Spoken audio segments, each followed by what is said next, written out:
When President Obama and the Secretary of State talk about rebalancing toward Asia Pacific, they're citing particularly the region's economic dynamism and its great relevance to the American people. APEC is the beating heart, I would argue, of the economic and trade dynamism of the Asia Pacific region. Open markets in Asia provide the United States with unprecedented opportunities for trade and investment. Our economic recovery at home depends very greatly on exports and the ability of American firms to tap into the vast and growing consumer markets of Asia. I travel all around Asia. I go to Indonesia, to Japan, to China. There is so much growth going on, and I'm not telling you any secrets that you don't know. You've all seen it yourself. But if we're not a part of that, and if we're not investing in APEC, we're really missing an enormous opportunity. Between 2009 and 2011, U.S. goods exports to APEC member economies increased nearly 45%, and they are up 7.5% for the first half of 2012 alone. These are serious numbers. APEC economies purchased 60% of total U.S. goods exports, as you know, $895 billion, and nearly 39% of U.S. private services exports in 2010, $205 billion, supporting an estimated 6 million high-paying U.S. jobs. According to recent analysis by Pricewaterhouse, fast-growing APEC economies are steadily integrating so that by 2021, intra-APEC trade is set to triple the levels of 2011. Think about that. In 10 years, intra-APEC trade will triple in value. And APEC is already leading the entire world in terms of regional trade integration.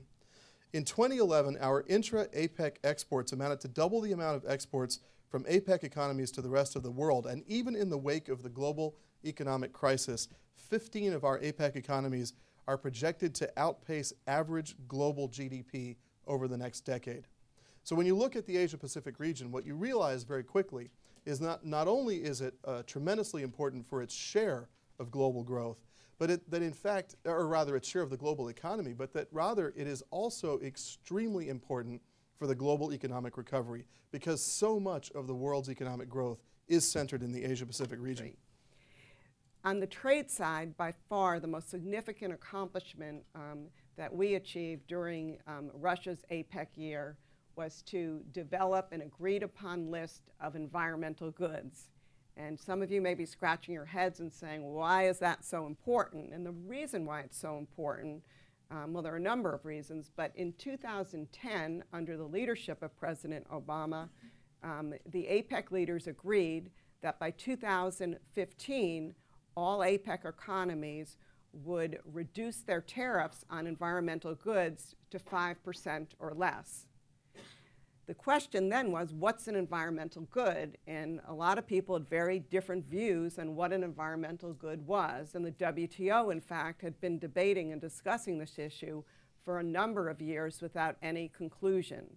And so what APEC accomplished last year was to come together and develop a list of environmental goods. Does it include every good that every country wanted? No, it does not.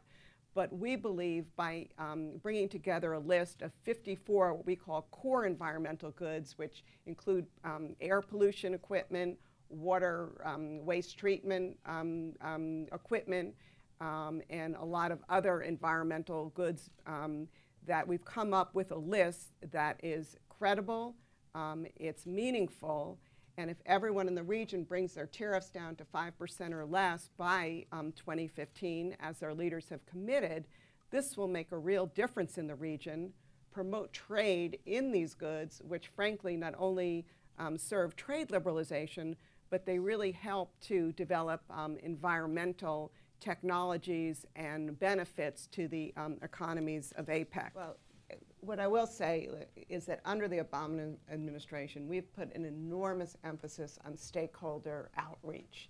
And that just does not mean businesses. In fact, you know, we spend so much of our time now with stakeholders, business, worker groups, the citizens. We have public hearings.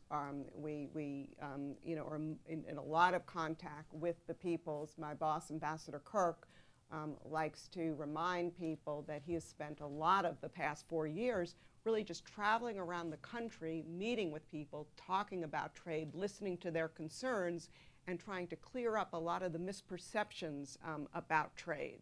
and to have a dialogue about how we can make trade and trade agreements, more beneficial, to the peoples.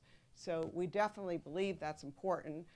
I do recognize in this narrow APEC context, we've been talking about business, but even in APEC, we have dialogues with worker groups. We have other stakeholders that we are constantly meeting with as we put together ideas and proposals for APEC. And so I just want to emphasize that for us, stakeholder just doesn't mean business. It means the people, different groups, groupings, but the people.